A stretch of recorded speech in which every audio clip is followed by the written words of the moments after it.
theme is equality, rights, and empowerment for all women and girls. So what I am hearing, the reason why there is this accelerate action for gender equality is that if we are to go in the same pace that we are going right now, if we go in this pace, it will take us up to 2158. So it has been calculated that if we go in the same pace that we've been going, it will take until 2158 AD for the equality that is desired to be there. So will you be there to see it? So that is why it has been said that we would like to accelerate the action. So what is it that we need to do in order to move fast? We will have to work together. I believe so. And we are already doing very many good things. So this theme reminds us that the fight for women's empowerment must be all-encompassing, reaching every woman and girl, especially those in the margins of society. It is not enough to uplift a few. We must uplift all. Women in Kenya play a very major or a significant role in the economic, political, legal, social status and social status. The slogan that when you educate or empower a woman, you educate or empower a whole community is no longer an old saying, but a current reality. It is therefore worthwhile celebrating this very important day, internationally set apart to celebrate women. Many times, women appreciate and women feel unappreciated and unrecognized, but we need to continue to do so. We need to appreciate them the way we have done today, and that we need to do always. As we gather here tonight, I would like to share a few reflections on how we can accelerate the empowerment of women and girls across key sectors that shape our society. Education, I know you have told me business and politics, but allow me to include a few more areas. Education, health, business, agriculture, law, digital technology, and politics. I will try as much as possible to not take so long. So I would like to say that in terms of education, allow me to talk about education because that's my area. This is the bedrock of equality.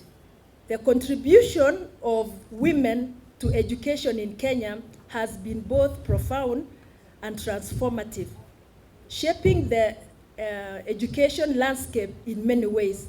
Historically, women in Kenya faced numerous barriers to education due to cultural norms, gender inequality, and socioeconomical challenges. However, over the years, there has been significant progress in women's involvement in education, leading to positive outcomes for both women and society at large.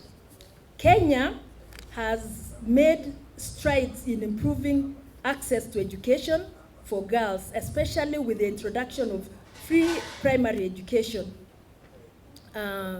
So I would like to say that women have also played a pivotal role as teachers and school administrators, helping to create more inclusive and supportive environments for girls.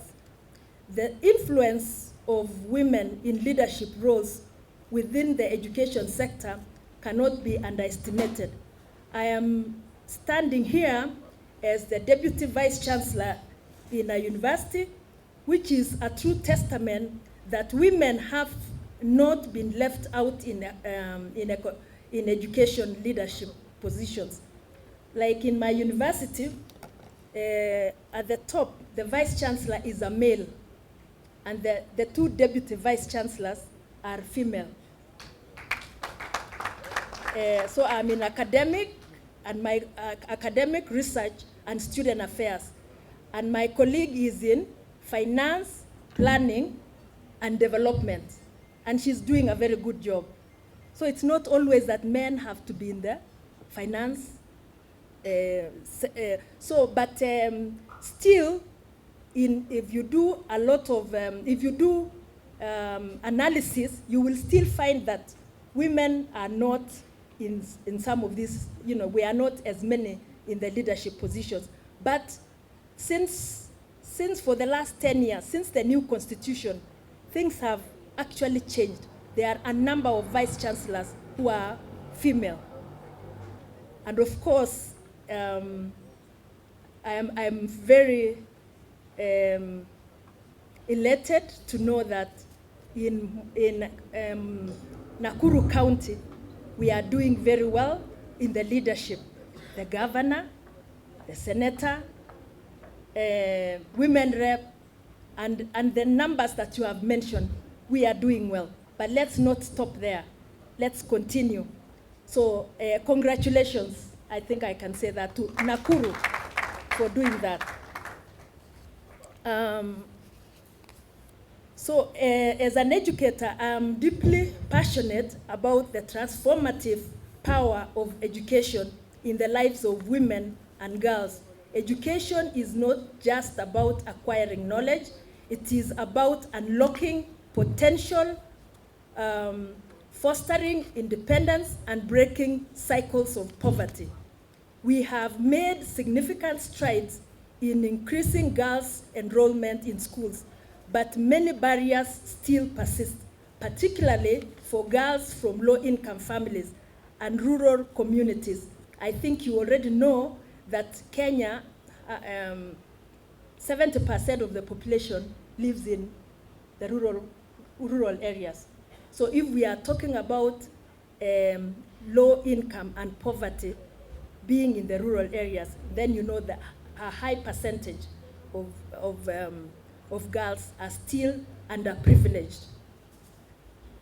So issues such as child marriages, early pregnancies, I think in terms of pregnancies in primary school and secondary school, we are probably, I could probably say we are the highest in the world. Yes, it is that kind of early pregnancy, and especially in teenage. And lack of access to menstrual health products continue to rob girls of their futures. But education is not only about access, it is about quality and relevance. We must create learning environments that inspire young girls to dream beyond traditional gender roles. We must encourage them, our girls, to pursue careers in science, technology, engineering, and mathematics. That's what is called STEM, where women's participation remains alarmingly low. In my university, for example, in the College of Engineering, we have in every class probably about 7 girls. I still think that's a good, a good trial, but we are looking towards getting to 1/3 or 50%. When we say equality, it is 50-50, isn't it? So we are still a long way. So we must then, what do? We must increase funding for scholarship targeting girls from low-income households, the creation of safe, girl-friendly learning environments that address issues like menstrual health and gender-based violence. Mentorship programs that connect girls with women role models to inspire and guide them. More opportunities should be created in the STEM fields where women remain very low. So as a university leader, I have seen how mentorship programs and scholarships can transform the lives of young women. I encourage all of us here today to mentor a girl, support educational initiatives, and advocate for policies that promote equal access to girls' education.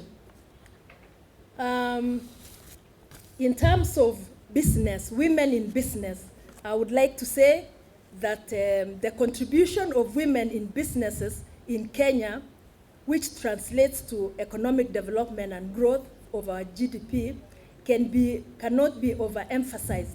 It is vital to recognize that women in Kenya have embraced entrepreneurship, starting businesses in various sectors in agriculture, retail, hospitality, fashion, and technology.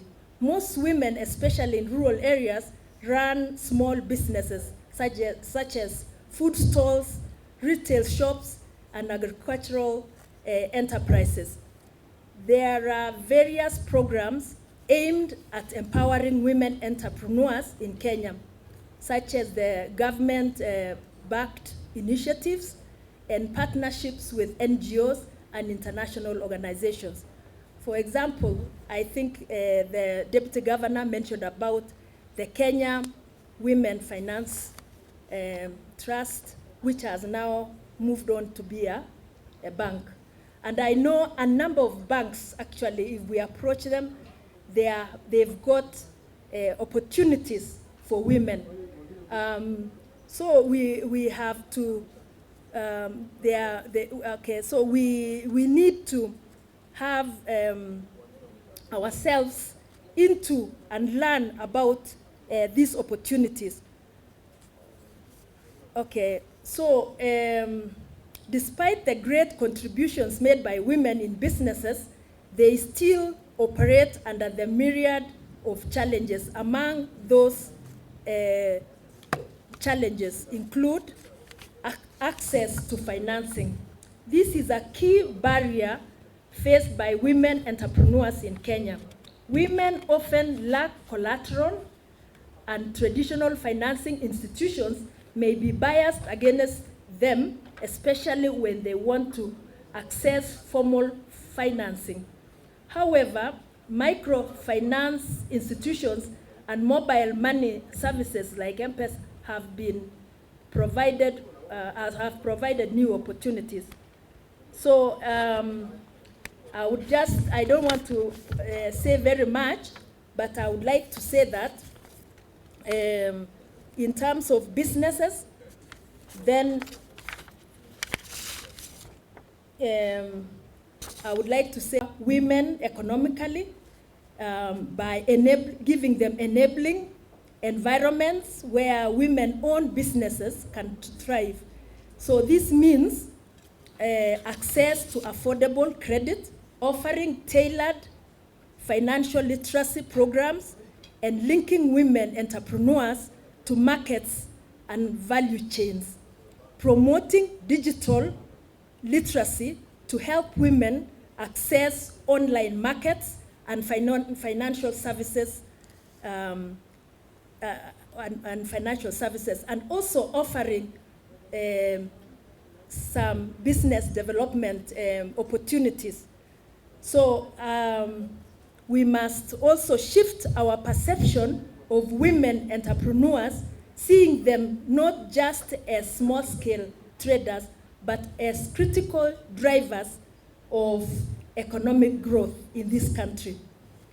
When women prosper economically, entire communities are uplifted. Okay, allow me to also mention something about women in agriculture. Agriculture remains one of the largest sources of employment for women in Kenya, particularly in rural areas. Women play a crucial role in food production, yet they often have limited access to land, credit, training, and technology.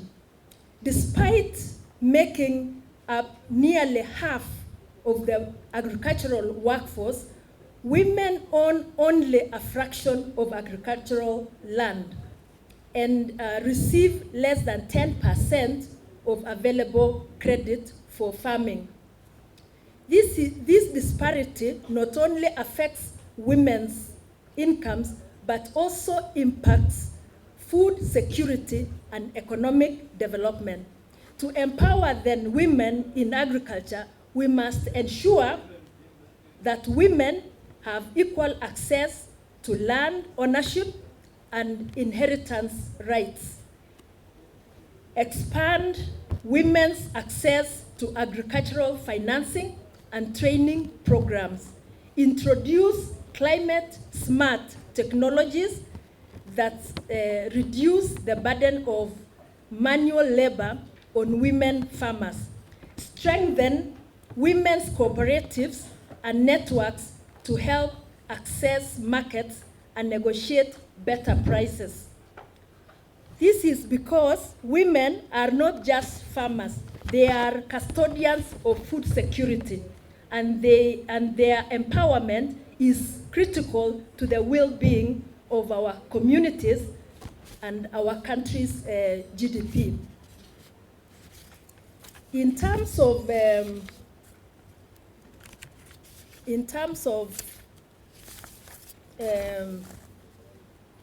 law, I know there are lawyers in here.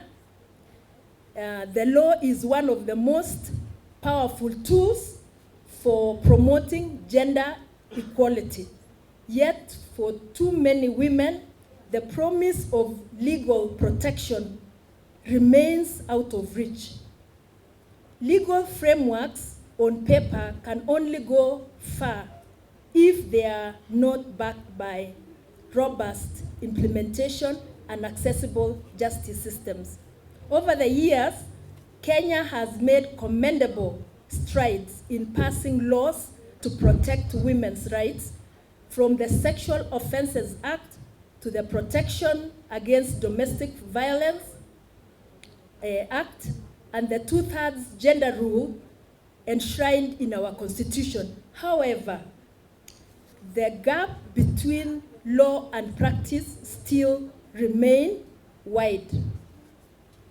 Many women, especially those in rural areas and marginalized communities, are unaware of their legal rights or lack of the resources and support to pursue justice. I believe for many of us, we know that many face systemic barriers, including corruption, intimidation, and long court processes. But there are opportunities. I know FIDA and other many organizations, NGOs, are assisting. Maybe they are assisting, but we do not have enough, because we are still seeing a lot of problems in terms of the legal rights. To empower women, therefore, through law, we need to invest in legal aid services that offer free or low-cost legal assistance to women, such as the FIDA, strengthen community-based legal education programs to raise awareness of our women's rights, encourage more women to pursue careers in the legal profession, and occupy leadership positions in the judiciary and the law enforcement. Push for the full implementation of laws protecting women's rights, particularly in areas like gender-based violence, land ownership, and equal pay. No woman should ever feel powerless in the face of injustice. And as a society, we must work to ensure that the law protects every woman. I was looking at the statistics of the women participation in law, and it seems like we are doing quite well. I was looking at the number of women who are women judges, those who are also practicing lawyers. Actually, there is around 57% practicing lawyers. There are a number of there is progress in that area, but with the issues I've mentioned, women still are not reached fully. And just continuously remember that if we go in the same pace, we will be there in 2158 AD. So we must work very hard. I see Feather standing there, and there are other topics such as health, safeguarding women's well-being, and the political. I think that is one of the issues that you had asked me to talk about. But I know Nakuru is doing well. In terms of women in politics, equal representation is equal voice. Politics is one of the most powerful tools for shaping the future, yet women still remain significantly underrepresented in leadership and decision-making roles. However, since the promulgation of our constitution, things have changed, and the fact that we have now 47 counties, and the issue of the fact that women can be elected and also can be appointed to positions. This helps because we know we have 7 governors in 2022, and in 2023 up from 3 in 2013. No, 2017 was only 3 governors, but now we have moved further to 7. So we are continuing to do well, and we need to continuously look for the gains and what we have done well. What is it that we have done well that has made us get to that point? So we must work to support women candidates through leadership training and mentorship programs. I know in a number of universities we have these mentorship programs and leadership, and there are very many also international organizations. There are many organizations in Kenya which assist women in training for leadership. Challenge cultural stereotypes that discourage women from entering into the realm of politics. Enforce affirmative action policies to increase women's representation at all levels of government. So a society that empowers, and encourage young women to see themselves as future leaders. I know in the university we have tried to do that, encourage the women, and also have policies that encourage the 1/3 rule, and to make sure that if a woman stands for the position of chairman, then the male stands as deputy. And we do the college system. And that is why you have seen that in universities, things have been quiet for quite a while, especially when we have we have politics going on. Perhaps Kenya, the national level, should probably think in those terms. We've had successful elections that that have representation, and it has diversity. So, in all, I would like to call you to action as we celebrate our International Women's Day.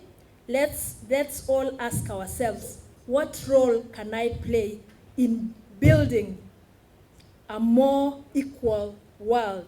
We call upon ourselves and also the male gender to work together, because it is for the best of society. Can I mentor a young girl, support a woman-owned business, speak out against injustice? Every action, no matter how small, brings us closer to a future where every woman and girl can live with dignity, freedom, and hope. So in conclusion, empowering women is not just a woman's issue. It is a societal issue. When women thrive, communities prosper. When girls are educated, families rise out of poverty. And when women lead, the world becomes more just, more inclusive, and more prosperous. Let us continue this journey with unwavering commitment, because a better world for women is a better world for all. Happy International Women's Day. So, wow.